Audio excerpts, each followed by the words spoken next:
The baby screamed louder, and I watched Queen Aoife's perfect face crumble as she failed again to soothe the heir to the Shadowmere Pack. Every wolf in the palace could hear it, that piercing wail that had been going on for 3 days straight. The physicians were baffled. The healers were exhausted. And I was just a low-ranking Omega who cleaned the royal nursery. But when they thrust that red-faced infant into my arms out of desperation, the silence that followed was deafening. King Cormac's golden eyes locked onto mine across the nursery, and I saw something flicker there that terrified me more than any threat. Recognition. Before we go any further, I need you to do something for me. Hit that subscribe button right now because this story gets darker and more twisted than you can possibly imagine, and you won't want to miss a single moment. Tell me the city you are watching from so that I can send you a hug. Now let me tell you how I became the one person standing between an alpha king and the destruction of his entire bloodline. My name is Niamh, and I never wanted to be special. Being unremarkable was safe in a pack where power was everything, and weakness was crushed without mercy. I kept my head down, did my work, and tried not to draw attention to the fact that I was wolfless. That's right, 22 years old, and I'd never shifted, never felt my wolf stir. Never experienced that connection that made someone a true member of the pack. I was basically human with slightly better hearing and a death sentence hanging over my head because the pack laws were clear. Wolves who didn't shift by their 23rd birthday were exiled or killed. I had 4 months left. The royal wedding 3 weeks ago had been the event of the century. Alpha King Cormac, the most powerful wolf in 5 territories, had finally chosen his mate. Epha was everything a Luna queen should be. Beautiful, fierce, from a bloodline so pure it made other alphas bow in respect. Her white hair fell like a waterfall down her back, and her violet eyes could freeze a man's soul. She was perfect, and she hated me on sight. I didn't understand it at first. I was nobody, invisible, not worth the attention of someone like her. But from the moment she walked into the palace as the new queen, her eyes would find me in any room and narrow with something that looked disturbingly like fear. The baby came fast. Too fast. Aoife was barely showing when suddenly she went into labor 2 months early, and the whole palace erupted into chaos. I remember cleaning the hallways outside the royal chambers while the screaming went on for hours. When it finally stopped and the baby's cry rang out, strong and healthy despite being premature, the entire pack howled in celebration. Crown Prince Finn had arrived. That's when things got strange. The baby cried. Not normal newborn fussing, but constant, endless screaming that nothing could stop. Aoife tried everything. The wet nurses tried. The physicians ran test after test and found nothing wrong. The baby was healthy, strong, absolutely perfect except for the fact that he screamed like he was being tortured every moment he was awake. King Cormac's temper grew shorter by the day. The queen looked more haggard each time I saw her. And the palace, which should have been celebrating, instead felt like it was holding its breath, waiting for something terrible to happen. I was scrubbing the floors in the nursery hallway on the 3rd night of Prince Finn's crying when head healer Niamh stumbled out of the nursery. Her face gray with exhaustion. She nearly tripped over my bucket, and I reached out to steady her. Careful, healer Niamh. She looked at me with eyes that had seen too much. Every person in this palace has tried. Every wolf, every ranking member, every alpha who thought their dominance might soothe him. Nothing works. The queen is beside herself. The king is threatening to execute someone if we don't find an answer. The baby's screams reached a new pitch, and I flinched. Maybe he needs someone calm, I said without thinking. All those powerful wolves, all that dominance energy, maybe it's overwhelming him. Niamh stared at me like I'd grown a second head. Then her eyes sharpened with desperate hope. You might be right. You're Omega. Low ranking. Almost no presence at all. She grabbed my wrist. Come with me. I tried to protest, but she was already dragging me into the nursery. The scene inside was chaos. Queen Aoife paced with a screaming baby, her perfect face blotchy and tear-stained. King Cormac stood by the window, his massive frame rigid with barely controlled rage. 3 physicians huddled in the corner, whispering frantically. Your Majesties, Maeve said, and everyone turned. I have one more suggestion. King Cormac's voice was a growl that made my knees weak. Unless your suggestion involves actual results, healer, I suggest you leave before I forget your years of service. Let the Omega try. The silence that followed was sharp enough to cut. Queen Aoife's violet eyes found me, and I saw pure fury flash across her face. Absolutely not. You want to hand my son to a wolfless nobody. Have you lost your mind? We've tried everyone else, Maeve said firmly. The Omega suggested that perhaps the baby is overwhelmed by dominant energy. She has almost no presence. It might work. Cormac turned his full attention to me, and I felt the weight of an alpha king's stare like a physical force. His eyes were molten gold. His dark red hair pulled back from a face that was beautiful and terrible at the same time. Power radiated from him in waves that made it hard to breathe. You, he said. Step forward. My legs moved before my brain could engage. I crossed the nursery floor feeling like I was walking to my execution. Queen Aoife held the screaming baby against her chest, her knuckles white. If you harm him, she hissed at me, I will kill you myself. Aoife, Cormac's voice held warning. Give her the child. The queen's face contorted with rage and something else I couldn't identify, but she obeyed her king. She thrust Prince Finn into my arms with enough force that I stumbled, and the baby's screams intensified. He was so small, so red-faced and miserable, his tiny fists waving. I adjusted my hold instinctively, cradling his head, bringing him close to my chest, and I started humming. Not any particular song, just a soft, wordless melody my mother used to hum before she died. Something old, something that felt like it came from bones and earth and ancient things. Prince Finn's screams faltered, hiccup, and stop. The silence in that nursery was more shocking than any sound. Every eye was on me as the baby prince nestled against my chest, his tiny hand curling into my simple dress, his breathing evening out as he settled into sleep. Impossible, Queen Aoife whispered. King Cormac moved faster than I could track. Suddenly, he was right there, towering over me, staring down at his son sleeping peacefully in my arms. What did you do? Nothing, Your Majesty. I just held him. His eyes met mine and I saw that flicker again. Recognition and something deeper, something that made my stomach flip. Who are you? Niamh, Your Majesty. I clean the nursery wing. You're wolfless. It wasn't a question. Yes, Your Majesty. He studied me for a long moment while the baby slept on, completely peaceful. Then he turned to his wife. She stays with him. What? Aoife's voice was shrill. Cormac, you cannot be serious. She's nobody, she's wolfless, she's the only one who can stop our son from screaming himself to death. His tone left no room for argument. She will stay in the nursery. She will be available whenever Finn needs her. He looked back at me. You will not leave the palace. You will not speak of this to anyone outside these walls. Am I clear? Yes, Your Majesty. If the baby needs you at any hour, you will come. Your only purpose now is his comfort. Everything else in your life is secondary. I nodded, my arms tightening protectively around the sleeping prince, even though I knew how dangerous that instinct was.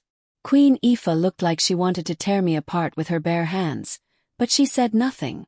She simply turned and left the nursery, her spine rigid with fury.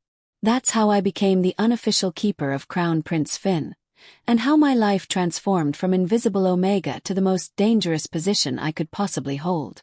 Because I didn't understand it yet, but I was standing in the middle of a conspiracy that stretched back generations, and the baby sleeping in my arms was the key to everything. The first week was tense. Queen Aoife insisted on being present every time I held Finn, watching me like I might sprout fangs and devour him. The baby was perfect for me, sleeping soundly, feeding well, but the moment anyone else held him for more than a few minutes, the screaming would start again. It was baffling and frustrating, and I could see the toll it took on Aoife. Despite everything, I felt sorry for her.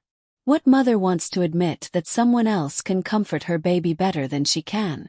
I tried to be respectful, to make myself as small and non-threatening as possible, but nothing helped. Her hatred for me grew with each passing day. King Cormac was different. He would come to the nursery at odd hours and just watch me with Finn. Sometimes he'd try to hold his son, and Finn would tolerate it for a while before starting to fuss, and then I'd take him back, and the baby would settle immediately. I could see the conflict in Cormac's eyes, the pride warring with confusion and something that might have been hurt. "Tell me about your family," he said one night when it was just the two of us and Finn sleeping in my arms in the rocking chair. "Not much to tell, Your Majesty. My mother died when I was young. My father followed a few years later. No siblings." "Your mother, what was her name?" "Clodagh." Something shifted in his expression. "Clodagh. That's an old name. Old bloodline. Maybe once. Not anymore." He moved closer, and I forced myself not to flinch. He was so large, so powerful, and I was holding his heir. One wrong move and he could snap my neck without thinking twice. "You're not afraid of me," he observed. "I'm terrified of you, Your Majesty." "Then why isn't your scent showing it?" I didn't have an answer to that. He was right. I should have been reeking of fear, but instead I felt calm. Safe even, which made no sense at all. "My wolf recognizes something in you," Cormac said quietly. "He's been unsettled since you first held Finn. Trying to tell me something I can't quite hear." "I don't understand, Your Majesty." "Neither do I." He reached out and ran one finger gently down Finn's cheek. "But I intend to find out." He left after that, and I sat in the dark nursery wondering what I'd gotten myself into. The answer came 2 weeks later in the most horrifying way possible. I was walking through the palace gardens at dawn, Finn bundled against my chest in a wrap, taking advantage of the quiet morning to give him some fresh air. The roses were blooming, and everything smelled like early summer and possibility. I was humming my mother's tune, watching the sunrise paint the sky in shades of gold and pink. That's when I heard voices from the other side of the hedge maze. I wouldn't have stopped except I heard my name. "Niamh is becoming a problem." Queen Aoife's voice, sharp and cold. "She's harmless." Another woman's voice, one I recognized as Sorcha, Aoife's lady-in-waiting. "Nobody even notices her." Cormac notices her. He watches her constantly. And worse, the baby bond is getting stronger. Can feel it. Something is happening that shouldn't be possible. "What do you mean?" There was a long pause. "The prophecy. What if the seers were wrong about the timing? What if Clodagh's daughter is the one?" My blood turned to ice. My mother's name. They were talking about my mother. Sorcha's voice dropped lower. "You think Niamh is the true Luna. But she's wolfless. The prophecy specifically says. The prophecy says the true Luna will be hidden, unrecognized, powerless until the moment of awakening. What better way to hide than to appear wolfless? If that's true, if Cormac figures it out, then everything we've worked for, everything our families have built, will crumble. The old bloodlines will rise again. The power structure will shift. We cannot allow that to happen. What do you want me to do?" Aoife's voice went flat and emotionless. "The baby is bonding to her. We need to break that bond before it becomes permanent. I want you to find Bran. Tell him it's time. We move against her tonight." I didn't wait to hear more. I turned and ran back to the palace, my heart hammering, Finn pressed against my chest. My mind was reeling. True Luna. Prophecy. My mother. I had no idea what any of it meant, but I knew danger when I heard it. I had to figure out who to trust, and I had to do it fast. I went to the one person who'd shown me any kindness. Healer Niamh. I found her in her workroom, grinding herbs. When I burst in, wild-eyed and breathless, she took one look at my face and locked the door behind me. What happened? I told her everything. The conversation I'd overheard, the mentions of prophecy and true Luna, and plots against me. It all spilled out in a jumbled rush while Finn started to fuss against my chest. Niamh's face went pale. Then she moved to a locked cabinet, pulled out a key from around her neck, and opened it. Inside was an old leather journal, its pages yellow with age. "Your mother gave this to me before she died," Niamh said. "Made me swear I'd give it to you when the time was right. I think that time is now." My hands shook as I took the journal. The cover was embossed with a symbol I didn't recognize, something that looked like a wolf and a crescent moon intertwined. "What is this?" "Your inheritance. Your mother was from the old bloodline, Niamh. The original Luna line, before the current royal families took power 300 years ago. There was a prophecy made when your bloodline went into hiding.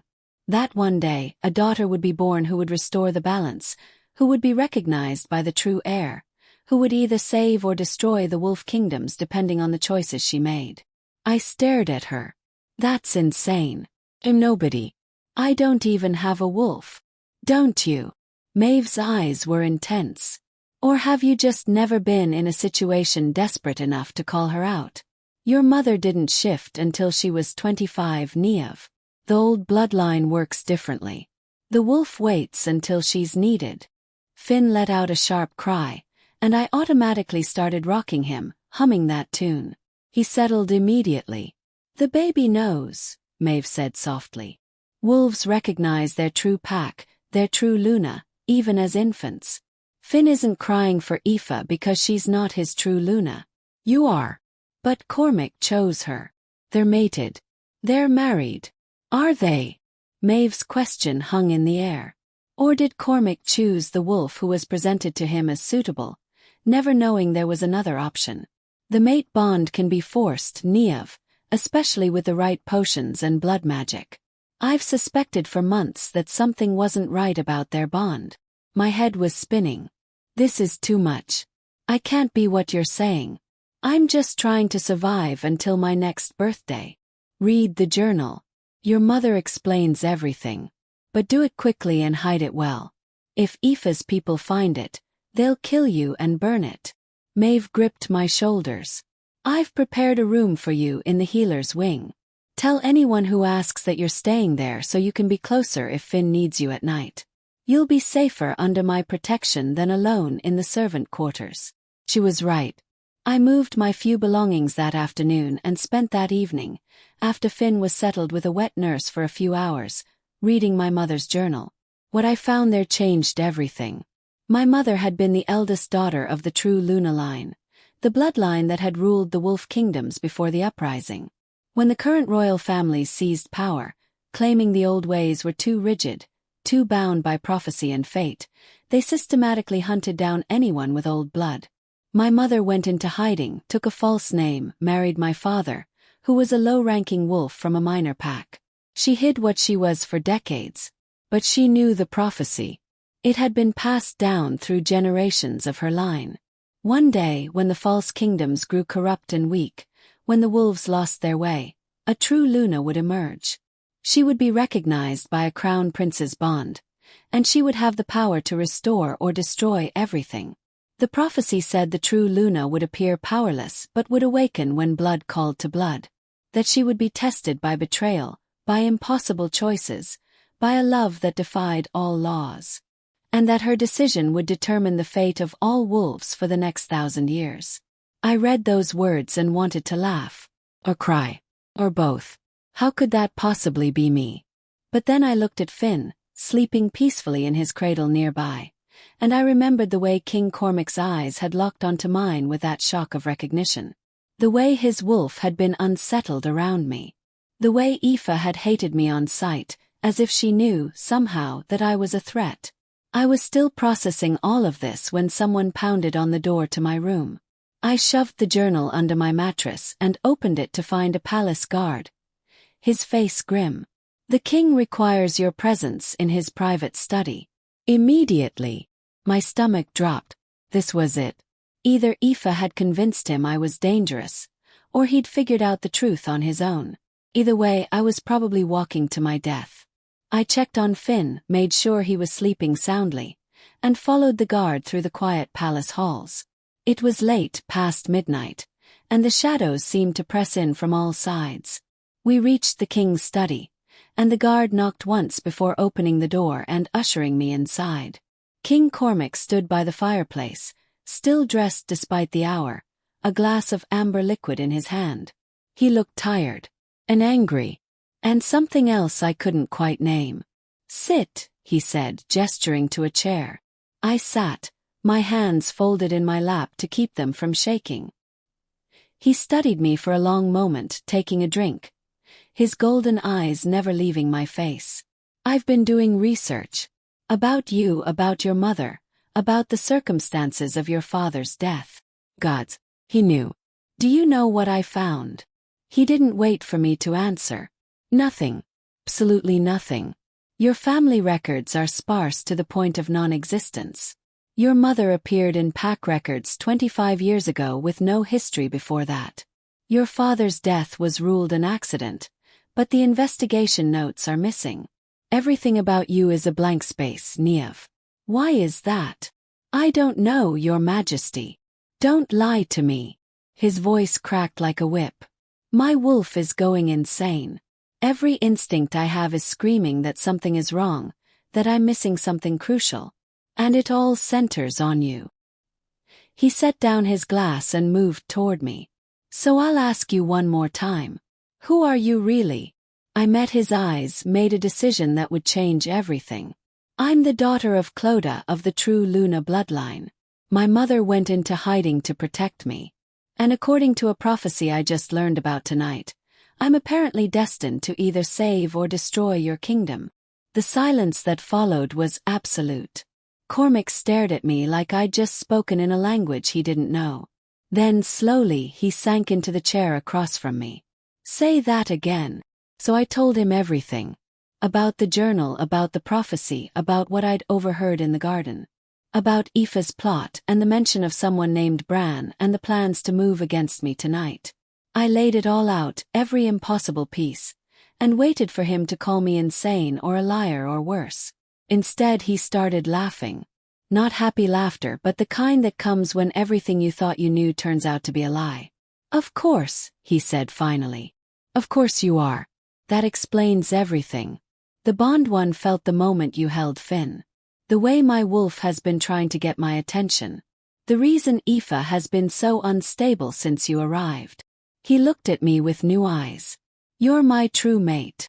"No," I said quickly. "You're married to Epha. You chose her." "I chose the wolf presented to me as the best option for a political alliance. I felt affection for her, attraction, but never that pull everyone talks about. The mate bond that's supposed to be undeniable." He stood, began pacing.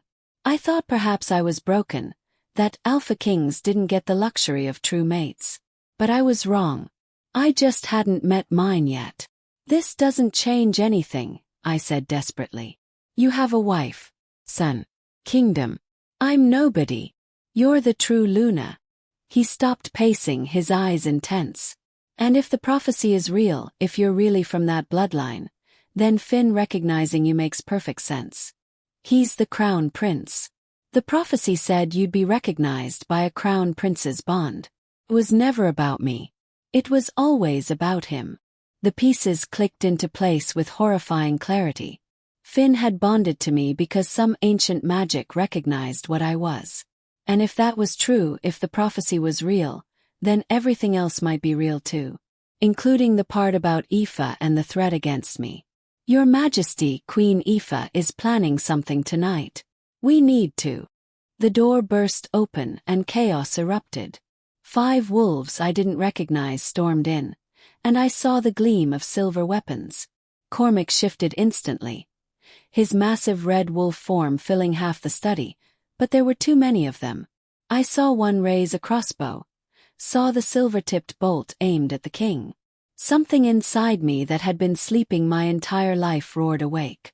Power exploded out from my core, a blast of pure energy that sent the attackers flying backward. I felt my bones crack and reform, felt fur ripple across my skin, felt a presence in my mind that I'd never experienced before. My wolf. She'd been there all along, waiting for the moment I truly needed her. I shifted for the first time in my life, and she was magnificent. pure white with markings like silver moonlight across her fur.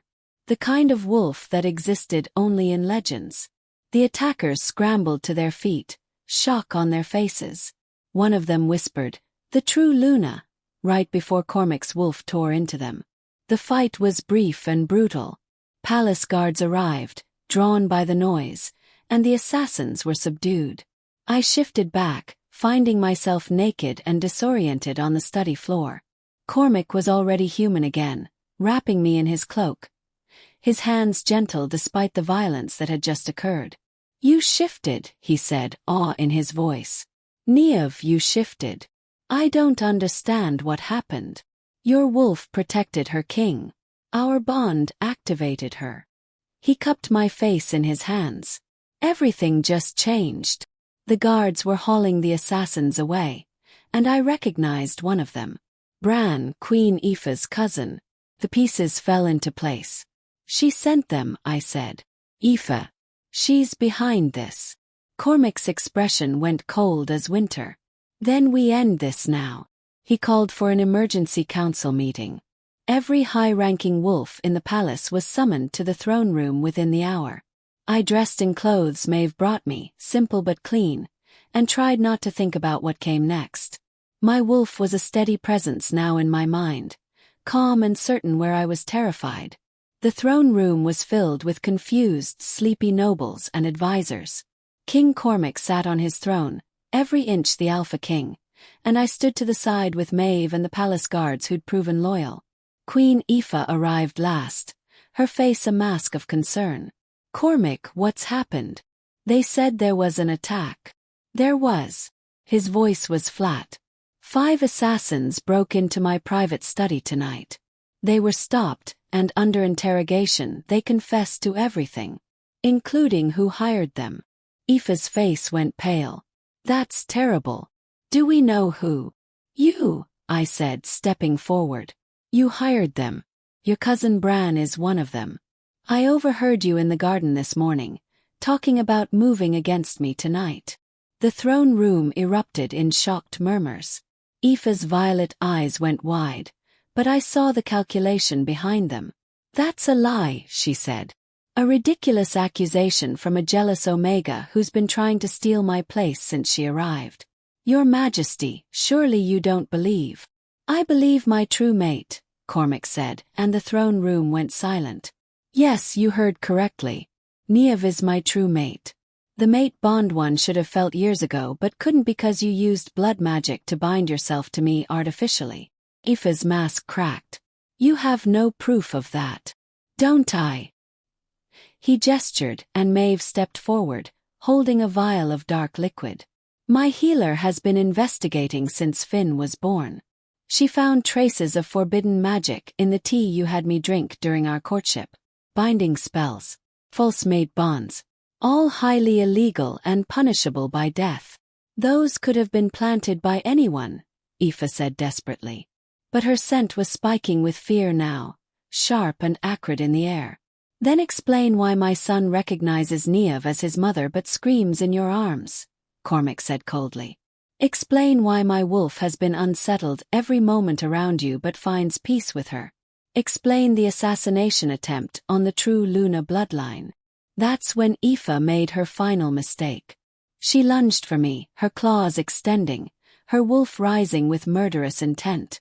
"I won't let you take everything from me." I shifted on instinct, my white wolf meeting her attack. We collided in the center of the throne room, and I felt the full force of her rage. She was stronger, more experienced, but I had something she didn't. I had truth on my side, and I had a wolf that had waited 22 years to be awakened. The fight was over in seconds. I pinned Aoife to the marble floor, my jaws at her throat, and felt my wolf's dominance wash over her. She submitted, going limp, whimpering. I shifted back, standing over her. I didn't want any of this. I didn't ask to be true Luna. I just wanted to survive. But I will not let you destroy an innocent baby or a good king because of your ambition. Cormac stood from his throne. "Aoife of House Deirdre, you are hereby stripped of your title as Luna Queen. You will be tried for treason, for use of forbidden magic, and for attempted murder. Guards, take her to the cells. As they dragged her away, still in wolf form, her eyes promised murder. But she was defeated, and we both knew it. The council meeting continued for hours as Cormac explained everything. The prophecy, my bloodline, the true mate bond, all of it. There was resistance, of course. Nobles who were loyal to Aoife's family. Traditionalists who didn't want to believe in old prophecies. But the proof was undeniable. My white wolf with her moon markings was exactly as the legends described. The crown prince's bond to me was obvious to anyone who looked.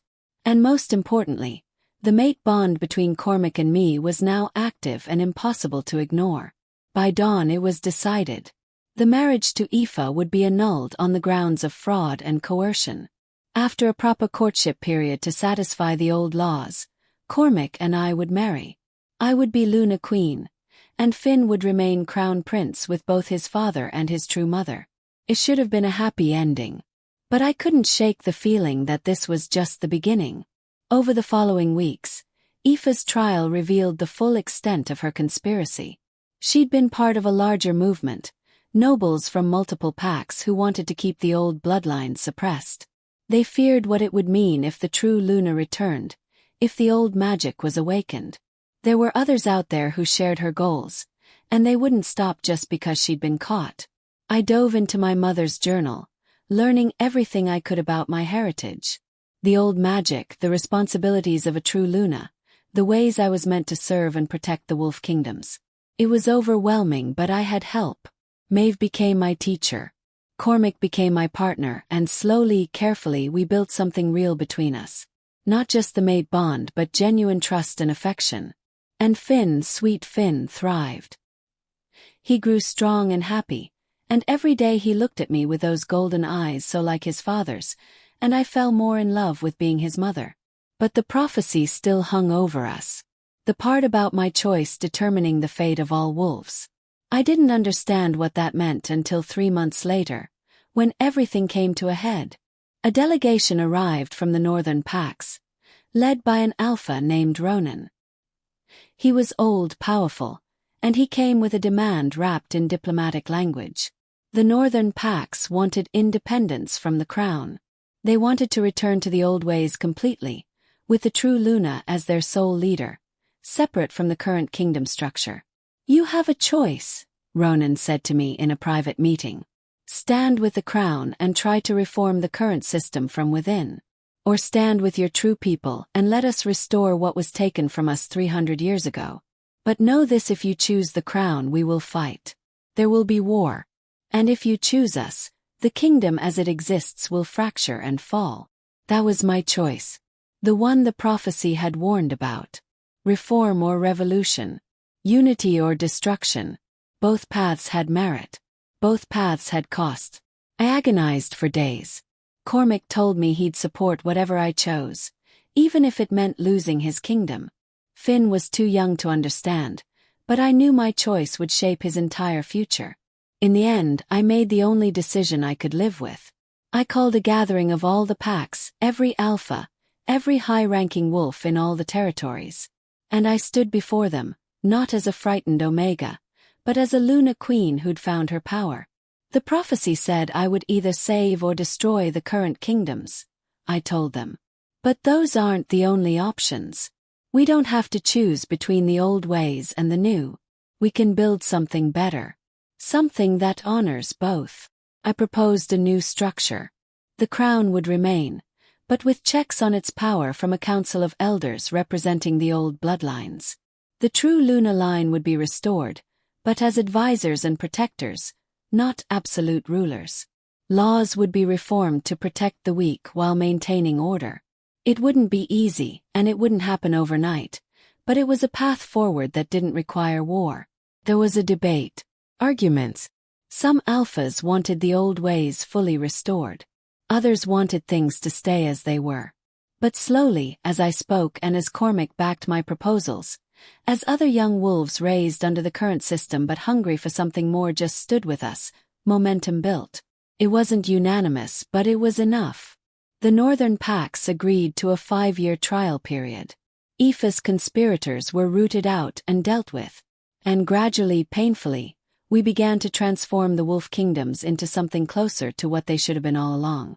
I married Cormac in a ceremony that blended old and new traditions. I was crowned Luna Queen with the ancient rites my mother had written about in her journal. And Finn, growing bigger and stronger every day, learned what it meant to be a prince in this new world we were building. It's been 2 years now since that night when a screaming baby and a desperate king changed my life forever. I'm 24 years old, Luna Queen of the Wolf Kingdoms, mother to a crown prince who shifts into the most beautiful red wolf pup you've ever seen, and mate to an alpha king who looks at me like I hung the moon. Some of Aoife's allies still work against us from the shadows. The reforms are slow and frustrating. There are days I want to quit, to run away and go back to being nobody.